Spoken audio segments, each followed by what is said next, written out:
Okay. Possible by Wait, I need to turn off the low feed. Here we go. Okay. Curiosity Stream. Watch unlimited documentaries for free. So this video is called "The Terrifying True Scale of the Megalodon Visualized." For a month by signing up. For those of you who don't know what a megalodon is, it's like a super big shark. Despite sharks looking like the literal embodiment of a sea monster in the presence of billions of them out there in oceans across the world, only around 80 unprovoked shark attacks on humans are reported worldwide each year. In 2016, only 4 people in the world died from shark attacks, while at the same time, the humble vending machine injured 1,730 people and killed 4 of them in the United States alone. Statistically, a vending machine is much more life-threatening to you than a shark is, but sharks didn't always used to be this Dude, okay, listen. Megalodon isn't even the biggest dinosaur? Yeah, we already know that, but I mean, if you're in the water with a shark that's like, you know, like much bigger than a boat, it's kind of scary, you know. I went to I think it might have been the Bahamas, or it was somewhere in Pensacola, Florida. I went and we were gonna what's it called? Spear shoot, like shoot spears and like spear fishing. Like spearfishing, yeah. We were gonna spearfish, and I was terrified to get into the water, dude. Like, it's so scary. Like, I was terrified to get into the water, and like I was thinking, like, what are the chances of there actually being a shark in, like, right here? What are the chances of that? And what are the chances of it being like hungry and not being able to find food? And I was like, it's probably really small, but I mean, whenever you're actually there, it's scary. And here's the scary part. But like, what were the chances of a dolphin being there? Because a dolphin actually came, and we thought it was a shark because the fin was like coming out, and my mom was screaming because we thought it was a shark, and it turned out to be a dolphin. I don't know what the chances are of a dolphin or a shark. Like, is it more rare for a shark or a dolphin to be there? I don't know, but all I know is we saw a fin, but when we found out it was a dolphin, someone in our boat jumped in with it. Shark? You guys think seeing a shark's more likely? More rare for a dolphin? Yeah. So when I saw that a dolphin went up to our boat, I knew that the chances of there being a shark were a lot higher than I thought. Because if we're gonna see a dolphin, surely there could be a shark down there too. So at that point, I was also getting seasick around this point as well. And I was just done. I didn't do it. I did shoot the spear in okay, I had a spear gun, right? And I was acting like it was like Call of Duty, and like I I should probably make my cam bigger for this. So I was acting like it was like Call of Duty. And I had it like this, like this close, and I had goggles on because I was underwater, and I wasn't shooting at anything. I was just shooting it to test it out. And this is a mistake right here. I was acting like I was in Call of Duty, and I was like aiming. That was a blunder. This is a blunder. If you're ever gonna shoot anything, don't do this. Because when I shot it, it went boom, like right into my goggles and face, and it hurt so bad. And oh man, I thought my cheek was like broken or something. I thought I was in like Call of Duty or something, and it was a bad idea. Yeah, that's what popped in my head whenever I heard about that. So, not to go on too much of a ramble. Underpowered. The great white is probably the most menacing shark that's still around out there. They can grow up to a frightening 6.1 meters long and weigh up to 1,900 kilograms. Listen, I'm American. I don't know what these measurements are. I'm guessing that's really big and really big. Much longer and heavier than a Toyota Corolla, while their teeth in their jaws can grow to just under 8 centimeters long, which helps to give the great white the most powerful bite in the animal kingdom, capable of applying a force of 18,216 newtons, while the most powerful human bite measured is only 1,317 newtons. Great whites rarely attack humans, but when they do, it pans out a bit like this. Imagine that you're helpless in the water and you see a great white. They'll generally circle around you before bumping into you and biting to see what you are. Thrashing or panicking is the worst thing that you could do in this scenario. I hear that every time I watch anything about sharks, dude. Listen, if you're gonna be in the water with a shark, you're not gonna be thinking about the videos you watch telling you not to thrash and swim away for your life. Your brain's gonna shut off and you're gonna be in complete fight or flight, and you're obviously gonna fly away. You're gonna be flying. Like no one's gonna sit there and be with a great white that's like me, that's never been in any kind of like bad situation in my life. No experience with anything that's close to being like killing me. And I'm in the water with this giant animal that I've only even gotten close to seeing something this big in a zoo. I'm in the giant ocean. I'm just not gonna just flop around and fly away. I'm just gonna sit there and be calm. No, man.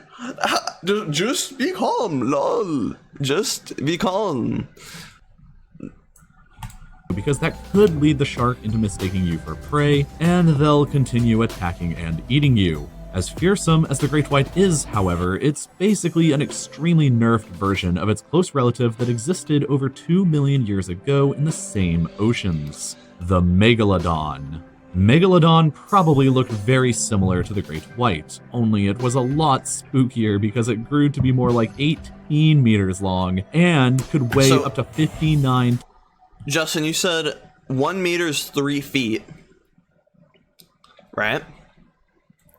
1 meter is 3 feet, so 18 times 3. That is, what was that? Like 54? So 54, it's like 3.2 feet. So like 54 feet long. I think like a bus is like 18 feet. Or something.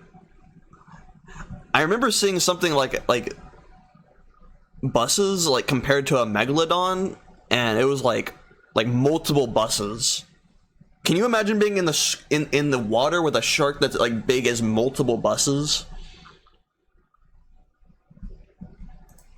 Tons. Here is an average American male placed side by side so that you can see how quickly you would die if you ever met one. For reference, I'll also put down a Toyota Corolla, an African elephant, a T-Rex, a school bus, a sperm whale, and a 4-story building, all of which are smaller than a megalodon. At 54 tons in weight, not even an M1 Abrams main battle tank is as heavy as this Godzilla shark.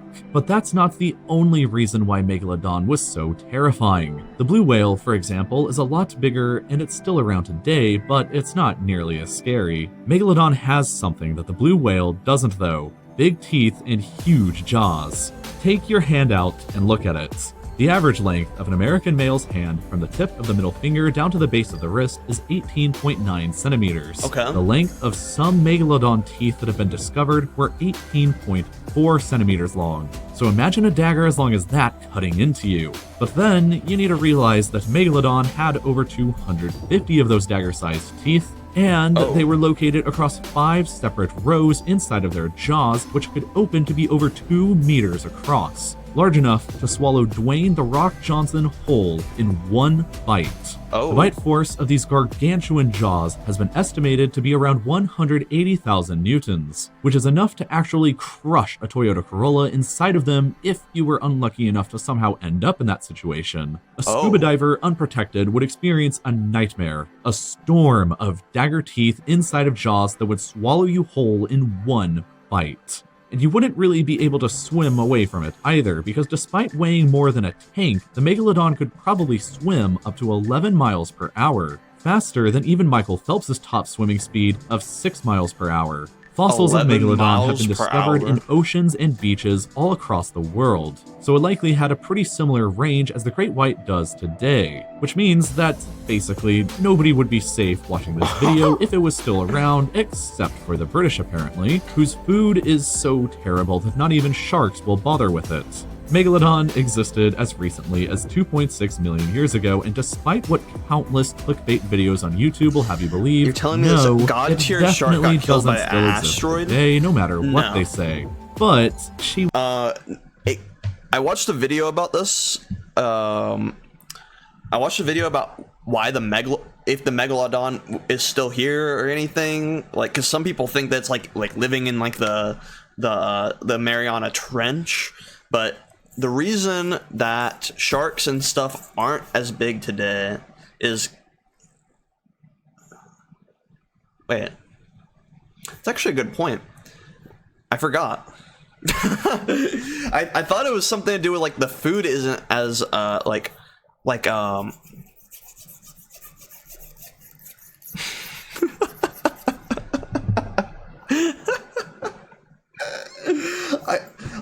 wait, my brain just turned off. Wait, I knew the answer. I thought I did. I thought I knew the answer here.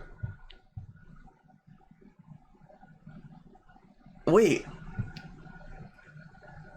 I was gonna say, like, the other animals aren't big enough or something. What was I gonna say? Anyways, let's just get back to the video. I'm just gonna stop spamming. He wasn't the only monster lurking in the seas over 2.5 million years ago. Another beast, at least as terrifying as the shark of sharks, also haunted the ocean then, and its name was Leviathan, a monstrous sperm whale just slightly smaller in size than Megalodon, but with an even more ferocious jawline. Leviathan had teeth measuring over 36 centimeters long, exactly twice as long as the teeth of Megalodon and the largest teeth of any creature ever recorded. For millions of years, Megalodon and Leviathan were the apex predators of the ocean, and possibly the largest predators to ever exist. And they existed at the same time. They were probably fierce rivals, and it's interesting to imagine if any ancient battles took place between them. That is so cool to think about. A scary place to be today, but it used to be a whole lot worse. If you're like me, then you've probably always been excited about and interested in dinosaurs and other extinct monsters like Megalodon since you were a kid. But you don't need to go to a museum to learn more about them right now. All you need is your phone or your computer and head over to Curiosity I've always thought about with that. Documentaries like what if you could, like, so Neptune, the planet, isn't Neptune like completely water? I've always wondered, like, what if you were to swim in Neptune or some planet out in space, like imagine being dropped into like the water to like explore the deep. It's gas. Let me see.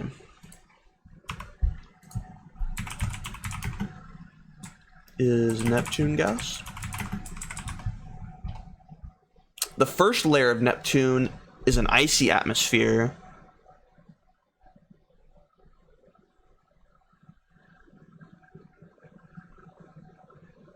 Neptune has no definite surface layer. Instead, the gas transits into a slushy ice and water layer. So it does have a layer that's like slushy ice water.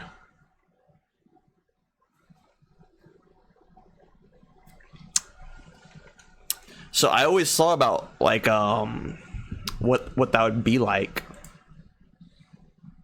Like there's no way for us to know if there's anything in that water because it's like it has like a thick gas. Surely there could be some, like, even if there's not like there's like living things in there, there could be like microbes, like little microbes that like in the water or something. But it's crazy to think about like how many planets are out there. Surely there's a planet out there that's just completely water and it has like stuff in the ocean, like in the water, like living things. And like imagine like a planet that's like it's like things can live in it and it's just water and like huge like monsters lurking in there and just being dropped in there. That would be crazy. Anyways, That was a good video.